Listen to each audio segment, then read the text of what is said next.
নিরামিষ দিনে কি রান্না করব ভাবছিলাম, দেখলাম গাছে একটা মোচার কাঁদি হয়েছে। ব্যাস যেরকম ভাবনা সেরকম কাজ।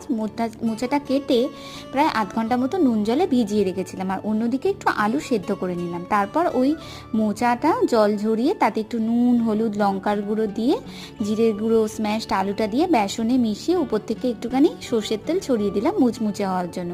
তারপর ব্যাস বড়াগুলো ভেজে নিলাম। আর অন্যদিকে মিক্সিতে আদা, টমেটো, কাঁচা লঙ্কা বেটে নিলাম, আর কড়াইতে তেজপাতা, গোটা মশলা ফোড়ন দিয়ে সেই মিক্সির অংশটা দিয়ে দেখলাম। আর আগে থেকে একটু সেদ্ধ করে রেখেছিলাম আলু আর সোয়াবিন, সেটা উপর থেকে দিয়ে দিলাম। আর তারপর একটু একে একে নুন, হলুদ গুঁড়ো, জিরে মশলা, গরম মশলা গুঁড়ো, একে একে মশলাগুলো দিয়ে আর জল দিয়ে দিলাম। তারপর তরকারিটা ফুটে আসলে ভাজা বড়াগুলো উপর থেকে দিয়ে দিলাম, আর শেষে গার্নিশ করবার জন্য একটুখানি ধনে পাতা ছড়িয়ে দিলাম। ব্যাস গরম গরম ভাতের সাথে এবার খাবার পালা।